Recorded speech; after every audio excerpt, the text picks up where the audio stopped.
नमस्कार। आजकल अब के इस अंक में आपका स्वागत है। इस अंक के प्रारंभ में हम आपको बताते हैं जोबनेर क्षेत्र की प्रमुख समस्या वृक्षों की कमी व पानी का नहीं होना है और इस समस्या के समाधान के लिए जोबनेर कृषि विश्वविद्यालय ने कदम बढ़ाकर हजारों की तादाद में वृक्षारोपण किए और क्षेत्र को नया जीवन दिया। आइए देखते हैं। प्रदेश को पहला मुख्यमंत्री श्री हीरालाल देवपुरा देने वाला जोबनेर आज कृषि विश्वविद्यालय और इससे संबद्ध संस्थाओं के कार्यों की वजह से प्रदेश में अपना एक अहम स्थान रखता है। जोबनेर प्राकृतिक दृष्टि से पानी की कमी से जूझता हुआ क्षेत्र होने के साथ साथ यहाँ की प्रकृति इस क्षेत्र में रेगिस्तान का भी पुट देती है।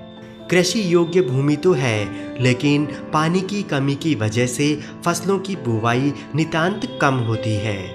वृक्षों की भी यहाँ नितांत कमी है।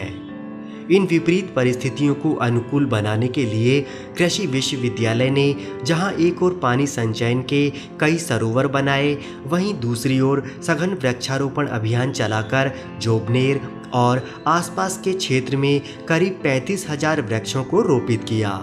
इन रोपित वृक्षों में 90% सफल होकर क्षेत्र को राहत दे रहे हैं। इसी अभियान को आगे बढ़ाते हुए विश्वविद्यालय के कुलपति प्रोफेसर जीत सिंह संधू ने नए सिरे से सरोवर के आसपास वृक्षारोपण अभियान की शुरुआत की। इस अभियान में ज्वाला सागर की पाल पर निश्चित दूरी पर छायादार वृक्षों का वृक्षारोपण किया गया। वृक्षारोपण में कुलपति के अलावा विश्वविद्यालय और महाविद्यालय के डीन एवं अन्य स्टाफ मौजूद थे। क्या कहते हैं कुलपति इस अभियान के बारे में? देखिए, वृक्ष लगाना अच्छी बात है, क्योंकि वातावरण जो परिवर्तन हो रहा है, जहाँ जलवायु जो खराब हो रही, दूषित हो रही है, उसी संबंध में राजभवन से हमें इंस्ट्रक्शन आई हैं कि वो आज से शुरू करके और 5-4 अगस्त तक लगातार हमारा वृक्षारोपण का कार्य होगा।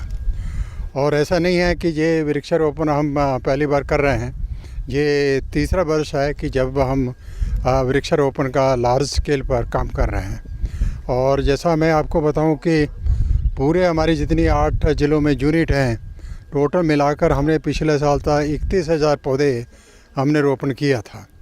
और मुझे आज ये बताते हुए खुशी है कि उसमें 80-90% जो पौधे वो जिंदा हैं, चल रहे हैं, और जहाँ पर कोई मर भी गया है तो उसकी गैप फिलिंग कर रहे हैं। और आशा करते हैं कि इस बार भी हम 5 से 6,000 7,000 पौधे लगाएंगे और ये इस पे जो योगदान है जलवायु परिवर्तन को कैसे रोका जाए पेड़ों की तरफ से, और एक वातावरण, शुद्ध वातावरण हमारे आने वाली जनरेशन को मिले, उस दिशा में विश्वविद्यालय कार्य कर रहा है। आप देख रहे हैं साथ में ही जो पौंड आपको दिखाई दे रहा है, पानी के हमारे पास पर्याप्त साधन है ताकि कोई भी पौधे को किसी भी टाइम पर जब भी ज़रूरत पड़े तो हम पर्याप्त मात्रा में उसको पानी दे सकें। फ्रेश वाटर है, हाई क्वालिटी वाटर है, जिसमें पौधों को शुरुआत में बहुत ज़रूरी है, और उस दिशा में विश्वविद्यालय जो है अपना एक बड़ा कार्यक्रम लेके आगे बढ़ रही है। और आने वाले टाइम पर आपको लगेगा कि विश्वविद्यालय में जितने पेड़ पौधे लगे हैं वो अपने आप में एक हिस्टोरिक का इवेंट होगा। इसी तरह जोबनेर में शहर वासियों को राहत देने के लिए नगर पालिका ने पट्टा अभियान की शुरुआत की। इस अभियान के तहत लंबित पड़े पट्टों का निपटारा कर जनता को राहत दी गई। राज्य सरकार की पहल के तहत शहर वासियों की समस्या समाधान के लिए पालिका द्वारा किया जा रहा कार्य महत्वपूर्ण है।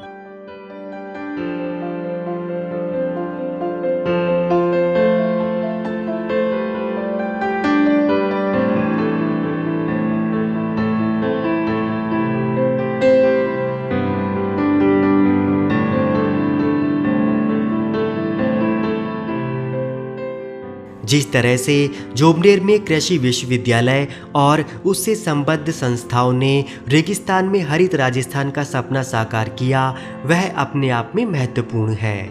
यदि प्रदेश की अन्य शिक्षण संस्थाएं और विश्वविद्यालय जोबनेर कृषि विश्वविद्यालय की तर्ज पर कार्य करने लगें तो वो दिन दूर नहीं जब राजस्थान के नक्शे से ही रेगिस्तान का नाम हट जाएगा।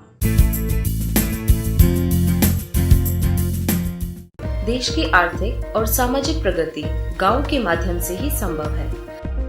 डील के प्रयासों से सौर ऊर्जा, कृषि और विद्युत के लिए ग्रामीण क्षेत्रों में साबित हुई वरदान। सोलर पंप रो कमाल, कितना सारा फुहारा चल रहा है। डील के दुग्ध विश्लेषण उत्पादों की श्रृंखला ने डेयरी उद्योग को दी अभूतपूर्व सफलता। भारत सरकार और राजस्थान सरकार का संयुक्त उपक्रम Rajasthan electronics and instruments limited. देश की राजनीति की दशा और दिशा परिवर्तन करने वाला संडे प्रकाशन सर्वसम्मत 32 कलर पेज में दिल्ली और जयपुर से शीघ्र प्रकाशित। रिपोर्टिंग और एजेंसी के लिए आवेदन करें। पारिक अशोक 087@gmail.com 98295 31521।